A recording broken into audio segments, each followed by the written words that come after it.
Natiq və istəyirəm inşallah balama, nəvəmə ad günü keçirim. Nə bəslər gözünüz uşaqlar? İnşallah Allah qoysa Natiq bəy, istəyirəm nəvəmə ad günü keçirdim. Nə məsləhət görürsün inşallah dostlar? İnşallah. Allah qoysun inşallah. Bir nədən İnşallah. sən elə mən də canla başlayıb gəlib. Qəm sağ ol. İştirak edir. Allah qoysun inşallah. İnşallah. Allah sizə can sağ versin ki tekrar. Bayaqdan Və gəlmişsən varsa bizlə çay iç sonra gedərsən inşallah.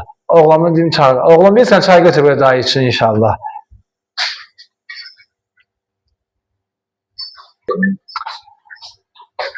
Allah can sağ versin sənə.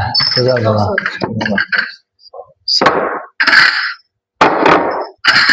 Çox sağ ol, mənim gözəl. Sağ ol.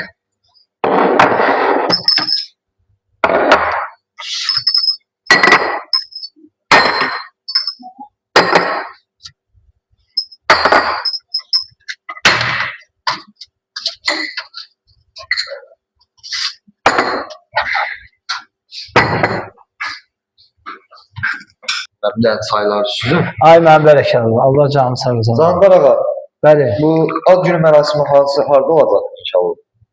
Ne bileyim valla, Natiq bəy nə məsləhət görürsün? Hansı restoran olar? Sənin aydında olar obyektlərin zaten, restoranların. Var ha, yaxşı bir restoranlar var.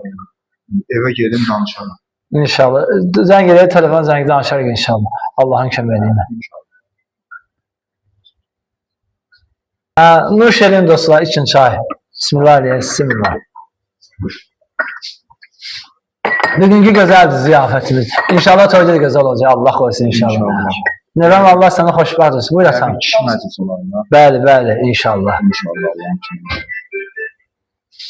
Nə oldu, necə oldu? Kimdir oğlum zəng eləyən? Yetişlərdə onunla bağlı. Ha, get. Get tez gəl ancaq.